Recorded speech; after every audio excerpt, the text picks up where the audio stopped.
Ini penting kami sampaikan teman-teman sekalian. Ingat baik-baik, urusan dunia itu sudah diatur. Akhirat kita itu yang belum jelas. Kami beberapa waktu yang lalu menerima berita postingan dari saudara kami di Kairo di Mesir, menyampaikan sebuah kisah yang sangat indah. Jadi ada satu keluarga ini keluarga berada. Kemudian ini kisah nyata, ayahnya meninggal, tersisa kemudian istri dan satu anak, mewarisi harta yang cukup banyak.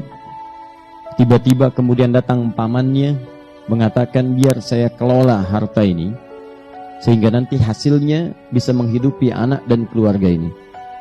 Maka dengan penuh kepercayaan diserahkan hartanya, diundang notaris untuk menyaksikan, dicatat skala legal, dokumennya didokumentasikan. Begitu diserahkan, rupanya hartanya kemudian dibawa lari oleh pamannya sampai ke Amerika.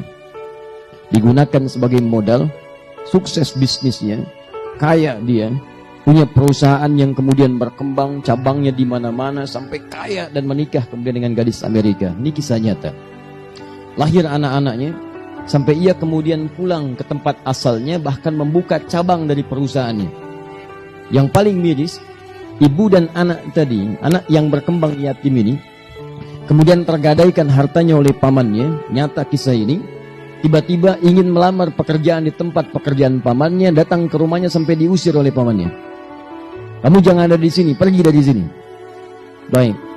Apa yang terjadi? Setelah kemudian dia siapkan tempat tinggal yang cukup mewah, dia akan bawa keluarganya dari Amerika, istrinya dan anak-anaknya kemudian untuk datang ke tempat ia kemudian di situ telah bangunkan satu rumah yang sangat indah. 15 tahun berlalu dari peristiwa diambilnya harta itu, telah berkembang selama 15 tahun.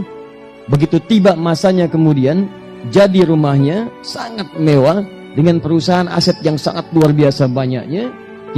Tibalah waktu kemudian keluarga besar di Amerika untuk datang ke tempat ia di situ. Saat datang, disiapkan waktu menjemput, berangkat kemudian ke bandara. Apa yang terjadi? Tiba di bandara dengan selamat, disambut dengan senyuman-senyuman yang paling indah. Di jalan kemudian disewakan mobil yang sangat luar biasa mahalnya untuk menjemput. Di perjalanan, ternyata sedang menuju pada takdir yang lainnya. Terjadilah kecelakaan yang besar pada saat itu. Wafat seluruh keluarga ini. Si paman tadi, dengan istri Amerika aja, dengan seluruh anak-anaknya, wafat seluruhnya. Anda tahu ketika wafat seluruhnya ini, tersisalah kemudian persoalan yang paling besar. Kepada siapa harta kemudian si paman ini atau si orang ini diwariskan. Ternyata tercatat dalam catatan dokumentasi notarisnya, ahli waris paman itu setelah diteliti seluruhnya, tidak ada kecuali hanya satu si yatim itu.